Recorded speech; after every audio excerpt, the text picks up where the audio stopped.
Welcome to Swagala arts voice of Pavan Surya. ನಿನ್ನೆ ರಾತ್ರಿ ಒಂದು ಕತೆ ಕ್ಲೈಮ್ಯಾಕ್ಸ್ ಬರೀತಿದ್ದೆ ನಾನು. ಆ ಕ್ಲೈಮ್ಯಾಕ್ಸ್ ಬರೀದಿರ ಪಕ್ಕಕ್ಕಿಟ್ಟು ಪೋಡ್ಕ್ಯಾಸ್ಟ್ ಮಾಡೋಕ್ಕೆ ಕಾರಣ 18 ತುಂಬಿದಿರೋಂಥ ಹುಡುಗರು. ಮಾತು ಶುರು ಮಾಡೋಕ್ಕೆ ಮೊದಲು ಹೇಳ್ತಾ ಇದ್ದೀನಿ, ಈ ವಿಡಿಯೋ ಮಾಡಿರೋದು ಹುಡುಗರಿಗೋಸ್ಕರ ಮಾತ್ರ. ನಿನ್ನೆ ಒಬ್ಬ ಹೇಳ್ತಾನೆ, ನನ್ನಿಂದ ಆ ಹುಡುಗಿ ನೋಡ್ದಿರೋಕ್ಕಾಗ್ತಿಲ್ಲ, ಆ ಹುಡುಗಿ ಫೋನು ಮೆಸೇಜ್ ಮಾಡ್ದಿರ ರೆಸ್ಪಾನ್ಸ್ ಇಲ್ಲ ಅಂದರೆ ನನಗೆ ನಿದ್ದೆನೇ ಬರ್ತಿಲ್ಲ, ಬುಕ್ ತೆರೆದ್ರು ಕಣ್ಣು ಮುಚ್ಚಿರ್ದು ಅವಳೇ ಕಾಡ್ತಾಳೆ, ನಾನು ಸತ್ತೇ ಹೋಗ್ತೀನಿ ಅಂತಾನೆ. ನಮ್ಮ ಕನ್ನಡ ಮೀಡಿಯಂ ಸ್ಕೂಲ್ ಮೇಡಮ್ ಒಬ್ಬರು ಹೇಳ್ತಿದ್ರು, 13 to 18, 13ರಿಂದ 18 ಹದಿಹರೆಯದ ವಯಸ್ಸು. ಈ ವಯಸ್ಸಲ್ಲಿ ಕಣ್ಣು ಮುಚ್ಚಿದ್ರು ಕಣ್ಣು ತೆರೆದ್ರು ಲೋಕದಲ್ಲೆಲ್ಲ ಬಣ್ಣಗಳಾಗೆ ಕಾಣುತ್ತೆ. ಈ ಜನ್ರೇಷನಲ್ಲಿ ಹುಡುಗರಿಂದ ಹುಡುಗಿರಿಗಾಗೋ ಎಫೆಕ್ಟ್ಗಿಂತ ಹುಡುಗಿರಿಂದ ಹುಡುಗರಿಗಾಗೋ ಎಫೆಕ್ಟೇ ದೊಡ್ಡದು. ಯಾಕಂದರೆ ಹುಡುಗರಿಗಿಂತ ಹುಡುಗಿರು ಸ್ಮಾರ್ಟ್. ಮಕ್ಕಳ ನೀವು ಹುಷಾರು ಅಂದಿದ್ದೆ ತಡ. ಕ್ಲಾಸ್ ರೂಮ್ ಲಾಸ್ಟ್ ಬೆಂಚಲ್ಲಿ ಒಬ್ಬನಿದ್ನೋರಿ ಎದ್ದು ನಿಂತು, ಮೇಡಮ್ ಅದಕ್ಕೆ ನಾನು ಸ್ಕೂಲಲ್ಲಿ ಫುಡ್ ತಿನ್ನೋಗಿಂದನೇ ಡಿಸೈಡ್ ಆದೆ ಮೇಡಮ್, ಯಾವ ಹುಡುಗಿಯಿಂದನೇ ನಾನು ಹೋಗ್ಬಾರ್ದು, ನನ್ನಿಂದೆ ಯಾವುದಾದ್ರೂ ಹುಡುಗಿ ಬಂದರೆ ಯೋಚನೆ ಮಾಡೋಣ ಅಂತ ಕಾಲರ್ ಎಗರಾಕೊಂಡು ಬದುಕ್ತಿದ್ನು. ಸ್ಕೂಲು ಕಾಲೇಜು ಕ್ಲಾಸ್ ರೂಮ್ಗಳಲ್ಲೇನೋ ಯಾವ ಹುಡುಗಿಗೂ ಬೀಳಿಲ್ಲ. ಕಾಲೇಜ್ ಹೊರಗಡೆ ಕೆಲಸ ಮಾಡೋಕೆ ಒಂದು ಹುಡುಗಿಗೆ ಬಿದ್ನೋರೆ. ಜನವರಿ 7ನೇ ತಾರೀಕು ಅವಳ ಪರಿಚಯ ಆಯಿತು. ಫೆಬ್ರವರಿ 14ನೇ ತಾರೀಕು ಕಪ್ಪು ಮಂಜಿನ ಶಿಖರ ಏರಿದ್ನು. ಮಾರ್ಚ್ 30ನೇ ತಾರೀಕೆಲ್ಲ ಒಬ್ರಿಗೊಬ್ಬರು ಭರವಸೆಗಳು ಕೊಟ್ಕೊಂಡ್ರು. ಇವನು, ಬಂಗಾರ ನಿಮ್ಮಪ್ಪ ನಿಮ್ಮಮ್ಮನಿಗಿಂತ ಹೆಚ್ಚಾಗಿ ನೋಡ್ಕೊಳ್ತೀನಿ ಬಂಗಾರ, ಲೈಫ್ ಲಾಂಗ್ ನಾನು ಒಬ್ಬನೇ ಲವ್ ಮಾಡೋದು ಬಂಗಾರ ಅಂತ ಬೋಳಿ ಮಗ. ತಿನ್ನಕ್ಕೆ ತಿಂಡಿ ಇಲ್ಲ, ತಂದೆ ತಾಯಿಗೋಸ್ಕರ ಇನ್ನೂ ಏನೂ ಮಾಡಿಲ್ಲ, ಅಜ್ಜಿ ತಾತ ಅಕ್ಕ ತಂಗಿ ಹೇಗಿದ್ದಾರೆ ಅಂತಲೂ ಮಾತಾಡಿಸಿಲ್ಲ. 3 ತಿಂಗಳ ಹಿಂದೆ ಪರಿಚಯ ಆದವಳಿಗೋಸ್ಕರ ಲೈಫ್ ಲಾಂಗ್ ಲವ್ ಮಾಡ್ತಾನೆ. ಅವರಪ್ಪ ಅವರಮ್ಮನಿಗಿಂತ ಹೆಚ್ಚಾಗಿ ನೋಡ್ಕೊಳ್ತಾನೆ. ಅವಳು, ರಾಜಾ ನೀನಿದೆಯಲ್ಲ ಅಷ್ಟೇ ಸಾಕು, ಇನ್ನೇನು ಬೇಡ ಅಂದು ಲೆಕ್ಕ ಇಲ್ಲದಷ್ಟು ಹುಡುಗರ ಜೊತೆ ಚಾಟಿಂಗು, ಮೀಟಿಂಗು, ವೀಡಿಯೋ ಕಾಲ್ಗಳೆಲ್ಲ ಮಾಡ್ಕೊಂಡಿರ್ತಾಳೆ. ಹಂಗೂ ಹಿಂಗು ಅಂದರೆ ಹೊಟ್ಟೆ ಒಂದು ಮಾಡ್ಕೊಂಡಿಲ್ಲ. ಮಾರ್ಚ್ 30 ಮುಗೀತು, ನಿಜವಾದ ಜೀವನ ಶುರು ಆಯ್ತು ರೀ. ಏಪ್ರಿಲ್ 15-20 ಆಗಿರುತ್ತೆ. ಕ್ಲಾಸಲ್ಲಿ ಓದಿರೋರೆಲ್ಲ ಓದಿ ಪಾಸಾಗಿ ಹೋಗ್ತಾರೆ. ಅಮಾವಾಸ್ಯೆ ಹುಣ್ಣಿಮೆ ಕ್ಲಾಸಿಗೆ ಬರೋವಂಥ ನಂದಿನಿ ಮಾಸ್ಟ್ರು ಕೇಳೋ ಪ್ರಶ್ನೆಗೆಲ್ಲ ಉತ್ತರ ಮಾಡ್ತಾಳೆ. ಆದರೆ ರಾಜ ನಿಚ್ಚಲನಾಗಿ ತಟಸ್ಥವಾಗಿ ನಿಲ್ತಾನೆ. ಕ್ಲಾಸ್ ಟಾಪರ್ ಆದಂಥವನು ಇವ್ರನ್ನ ಕೇಳಿಕೊಂಡು ಜಸ್ಟ್ ಪಾಸ್ ಆಗೋ ಸ್ಥಿತಿಗೆ ತಂದುಕೊಳ್ತಾನೆ. ಆ ಬಂಗಾರ ಆದವಳು ಆರಾಮಾಗಿ ಪಾಸ್ ಆಗ್ತಾಳೆ. ಯಾಕಂದರೆ ಅವಳು ಓದೋವಾಗ ಮೊಬೈಲ್ ಯೂಸ್ ಮಾಡಲ್ಲ, ಅವರಪ್ಪ ಅವರಮ್ಮನ ಜೊತೆ ಇದ್ದಾಗ ಮೊಬೈಲ್ ನೋಡಲ್ಲ, ಒಂದಿಬ್ಬರು ಹುಡುಗರ ಜೊತೆ ಚಾಟಿಂಗ್ ಮಾಡಿ, ಒಂದಿಬ್ಬರ ಜೊತೆ ಮೀಟಿಂಗ್ ಮಾಡಿ, ಇನ್ನೊಬ್ಬರ ಜೊತೆ ವೀಡಿಯೋ ಕಾಲ್ ಮಾಡಾದ್ಮೇಲೆ ಯಾವಾಗೋ ಇವನು ಮಾತಾಡ್ಸೋಳು. ಆದರೆ ಇವನು ಮಾತ್ರ ಬೆಳಗ್ಗೆ ಎದ್ದಿದ್ರಿಂದ ಮಲಗೋವರೆಗೂ ಅವಳದೇ ಗುಂಗು. ಬೆಳಗ್ಗೆ 5 ಗಂಟೆಗೆ ಎದ್ದೇಳಿದ್ನ, ಗುಡ್ ಮಾರ್ನಿಂಗ್ ಬಂಗಾರ, ಮಧ್ಯಾಹ್ನ ಗುಡ್ ಆಫ್ಟರ್ನೂನ್ ಬಂಗಾರ, ಸಾಯಂಕಾಲ ಗುಡ್ ಈವ್ನಿಂಗ್ ಬಂಗಾರ, ಸಂಜೆ ಗುಡ್ ನೈಟ್ ಬಂಗಾರ ಅಂದ್ಕೊಂಡು ಅವಳು ಗುಂಗಲ್ಲೇ ತೇಲಾಡಿ ವೀಡಿಯೋ ಕಾಲಲ್ಲಿ ಮುಳುಗಿ ತೇಳ್ತಾ ಇದ್ನು.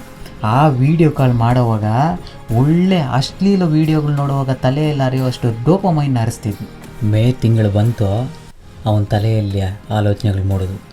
ನೆಟ್ಟಿಗೆ ಓದೋಕ್ಕಾಗ್ತಿಲ್ಲ, ಮನೆ ಜವಾಬ್ದಾರಿಗಳು ಏರ್ತಿವೆ, ಕನಸುಗಳಾಗಿ ಉಳಿತಿದ್ದಾವೆ, ನನಸುಗಳಾಗಿ ಕಾಣೋಕ್ಕಾಗ್ತಿಲ್ಲ, ಅವ್ನು ಬಿಡೋಕ್ಕೂ ಆಗ್ತಿಲ್ಲ, ಲೈಫ್ ಲಾಂಗ್ ಲವ್ ಮಾಡ್ತೀನಿ ಅಂತ ಮಾತು ಬೇರೆ ಕೊಟ್ಟಿದ್ದೀನಿ, ಇವಾಗ ಹಿಡ್ಕೊಂಡು ನೇತಾಡೋಕ್ಕೂ ಆಗ್ತಿಲ್ಲ, ಏನಪ್ಪ ಮಾಡೋದು ಅಂತ ಯೋಚನೆಗೆ ಗುರಿ ಆಗ್ತಾನೆ. ವಿದ್ಯಾರ್ಥಿಯ ಜೀವನ ಬಂಗಾರದ ಜೀವನ ಅಂತಾರೆ. ಅಮೃತ ಗಳಿಗಳನ್ನು ಕಾಲ ಕಳ್ಕೊಂಡು ನಂದು ಪ್ರಯೋಜನ ಇಲ್ಲ ಅಂತ ತಟಸ್ಥನಾಗ್ತಾನೆ. ಅವಳು ಸುರಸುಂದರಿ, ಆದ್ದರಿಂದ ಹುಡುಗರು ಕ್ಯೂ ಅಲ್ಲಿ ನಿಂತಿದ್ರು. ಎಂಥ ಸುಂದರಿ ಅಂದರೆ ಕೈ ತೊಳೆದು ಮುಟ್ಕೊಬೇಕಾಗಿತ್ತು ಅಂಥ ಸುಂದರಿ. ಇವನು ಮಣ್ಣಿಸ್ಕೋವನು, ಇಂಥವನಿಗೆ ಅಂಥವಳು. ಕ್ಯೂ ಅಲ್ಲಿ ನಿಂತಿದ್ರಲ್ಲಿ ಒಂದು ಹುಡುಗನ ಬಂಗಾರಕ್ಕೆ ಚಾಟ್ ಮಾಡೋಕ್ಕೆ ಶುರು ಆಯಿತು. ನಮ್ಮ ರಾಜನಿಗೆ ಗೊತ್ತಾಯಿತು, ಬಂಗಾರ ಬೇಡ ಅಂದ. ಅವಳು, ಓ ಚಾಟ್ ಮಾಡಿದ್ರೆ ಏನು ತಪ್ಪು ಅಂದ್ಲು. ನಮ್ಮವನು ಇನ್ನೋಸೆಂಟ್ ಬೇರೆ, ಸರಿ ಚಾಟ್ ಮಾತ್ರ ಮಾಡು, ಕಾಲ್ ಮಾಡಬೇಡ ಅಂದ. ಅವನು ಕಾಲ್ ಮಾಡೋಕ್ಕೆ ಶುರು ಮಾಡ್ದ.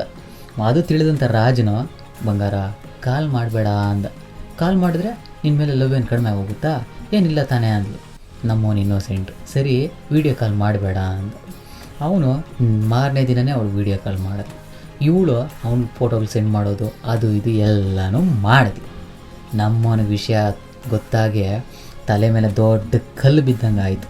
ಯೋಚನೆಗೆ ಗುರಿ ಆಗ್ತಾನೆ, ಆದರೂ ಅವಳನ್ನ ಕೇಳಲ್ಲ. ಆಗಸ್ಟು ನಮ್ಮ ದೇಶಕ್ಕೆ, ನಮ್ಮ ರಾಜನಿಗೆ ಸ್ವಾತಂತ್ರ್ಯ ಬಂದಿದ್ದ ದಿನ. ಆಗಸ್ಟ್ 4 ಬೆಂಗಳೂರಿಂದ ಅವಳು ಮೆಸೇಜ್ ಹಾಕ್ತಾಳೆ, ನಾನು ನಂದಕುಮಾರ ನಾರಾಯಣ ವರ್ಮನೊಡನೆ ಲವ್ವಲ್ಲಿದ್ದೀನಿ. ರಾಜನ ಹೃದಯದಲ್ಲಿ ಕೆಟ್ಟ ರಕ್ತ ಒಡೆದು ಹೊಸ ರಕ್ತ ಹರಿಯಲು ಪ್ರಾರಂಭಿಸುತ್ತೆ. ಕೇಳ್ತಾನೆ ಅವಳನ್ನ, ನನಗೆ ಯಾಕೆ ಲವ್ ಯು ಅಂದೆ, ರಾತ್ರಿಗಳು ವೀಡಿಯೋ ಕಾಲ್ ಯಾಕೆ ಮಾಡಿದೆ? ಆಗ ಅವಳು ಉತ್ತರ, ನೀನು ಹರ್ಟ್ ಆಗಬಾರ್ದು ಅಂತ. ಬಟ್ ಆದರೆ ನಿನ್ನ ಮೇಲೆ ನನಗೆ ಲವ್ವೇ ಆಗಿಲ್ಲ, ನಿನ್ನ ಮೇಲೆ ನನಗೆ ಫೀಲಿಂಗ್ಸೇ ಬಂದಿಲ್ಲ. ನಮ್ಮವನಿಗೆ ತಡೆಯಲಾಗದಷ್ಟು ನೋವು, ಕಾಡು ಕಿತ್ತೋಗೋ ಕೂಗೋ ಕಂಠ. ಸುಮ್ಮನೆ ರೂಮ್ ಒಳಗಡೆ ಹೋಗಿ ವಿಡಿಯೋ ಆನ್ ಮಾಡಿಕೊಂಡು ಬೆಡ್ಶೀಟ್ ಬಾಯಲ್ಲಿ ಕಚ್ಕೊಂಡು ಬಿಕ್ಕಿ ಬಿಕ್ಕಿ ಕಣ್ಣೀರು ಸುರಿಸ್ತಾನೆ. ಅವಳು ನೆನೆಸ್ಕೊಳ್ಳೋದು ಬಿಕ್ಕಿ ಬಿಕ್ಕಿ ಆಳೋದು, ಅವಳು ನೆನೆಸ್ಕೊಳ್ಳೋದು ಬಿಕ್ಕಿ ಬಿಕ್ಕಿ ಆಳೋದು. ದೇವ್ರನ್ನ ಪ್ರಶ್ನೆ ಮಾಡ್ತಾನೆ, ನಾನು ಅವಳು ಬಿಟ್ಟರೆ ಬೇರೆ ಯಾವ ಹುಡುಗಿನೂ ಕಣ್ಣೆತ್ತು ನೋಡಿಲ್ಲ ಅಂತ, ಯಾಕಪ್ಪ ನನಗೆ ಹೆಂಗಾಯಿತು, ನಾನು ಸರಿಯಾಗಿ ಓದೋಕ್ಕೂ ಆಗಿಲ್ಲ, ನನ್ನ ಕನಸುಗಳೆಲ್ಲ ನುಚ್ಚು ನೂರಾದವು, ನನಗೆ ಯಾಕಪ್ಪ ಹಿಂಗಾಯಿತು ಅಂತ ದೇವ್ರನ್ನ ಪ್ರಶ್ನೆ ಮಾಡ್ಕೊಂಡು ಬಿಕ್ಕಿ ಬಿಕ್ಕಿ ಆಳೋದು. ಒಂದು 10-20 ನಿಮಿಷ ಅವಳು ನೆನೆಸ್ಕೊಳ್ಳೋದು ಅಳೋದು, ನೆನೆಸ್ಕೊಳ್ಳೋದು ಅಳೋದು. ಅವಳು ಬಿಟ್ಟೋದ್ಲು ಅನ್ನೋದು ಒಂದು ಕಣ್ಣೀರು ನೋವಾದರೆ, ನಾಳೆ ಕ್ಲಾಸ್ ರೂಮಲ್ಲಿ ಫ್ರೆಂಡ್ಸು ಗೊತ್ತಿರೋರೆಲ್ಲ ಹೆಂಗೆ ಆಡಿಸ್ತಾರೋ, ಅವ್ರ ಮುಂದೆ ಹೆಂಗಪ್ಪ ತಲೆ ಎತ್ಕೊಂಡು ಹೋಗೋದು ಅನ್ನೋದು ಪ್ರಶ್ನೆ ಇನ್ನೊಂದು ಕಣ್ಣೀರು ನೋವಾಗಿತ್ತು. ಈ ಸಮಯನೂ ಇರೋದಿಲ್ಲ ಅಂದ್ಕೊಂಡು ಭಯದಿಂದ ಕ್ಲಾಸಿಗೆ ಬರ್ತಾನೆ. ಅವನೆದುರು ಅವಳು ನಂದಕುಮಾರ ನಾರಾಯಣ ವರ್ಮನ ಜೊತೆ ಕೂಲ್ತಾ ಇರ್ತಾಳೆ. ನಮ್ಮವನು ಪ್ರಶ್ನೆ ಮಾಡಲ್ಲ, ಮೌನವಾಗಿ ಕ್ಲಾಸ್ಗೆ ಹೋಗ್ತಾನೆ. ಆದರೆ ಅಲ್ಲಿ ಯಾರಾದರೂ ಮಾತಾಡ್ತಾರೆ ಅಂತ ನೋಡಿದ್ರೆ ಯಾರೊಬ್ಬರು ಮಾತಾಡಿಸಲ್ಲ. ಅವ್ರವ್ರ ಕೆಲಸಗಳೆಲ್ಲ ಅವ್ರು ಮುಣುಗಿ ತೇಲ್ತಿರ್ತಾರೆ. ಆವಾಗ ನಮ್ಮವನಿಗೆ ಅರ್ಥ ಆಗಿದ್ದೇನೆಂದರೆ, ಅವ್ರ ಕೆಲಸಗಳು ಮಾಡ್ಕೊಳ್ಳೋಕ್ಕೆ ಅವ್ರಿಗೆ ಟೈಮ್ ಇಲ್ಲ, ಇನ್ನು ನಮ್ಮನ್ನು ಪ್ರಶ್ನೆ ಮಾಡೋದಲ್ಲಿ, ನಮಗೆ ಬೆರಳು ತೋರಿಸೋದೆಲ್ಲಿ ಅಂತ ನೆಮ್ಮದಿ ಆಗೋದಕ್ಕೆ ಶುರು ಮಾಡ್ತಾನೆ. ಮಾರನೇ ದಿನದಿಂದ ಅವಳು ಕಾಣಿಸಿದಾಗ ಕೈ ಎತ್ತು ಮುಗಿದು ಮುಂದೆ ಹೋಗಿದ್ನ ಹೊರತು ಅಲ್ಲೇ ನಿಂತು ನೊಂದಲಿಲ್ಲ. ಒಂದು 10-20 ದಿನ ತುಂಬ ಭಾರವಾಗೇ ಇತ್ತು. ಒಂದು 20 ದಿನ ಕಳೆದಾದ್ಮೇಲೆ ಆ ಭಾರ ಸ್ವಲ್ಪ ಕಡಿತಾ ಬಂತು.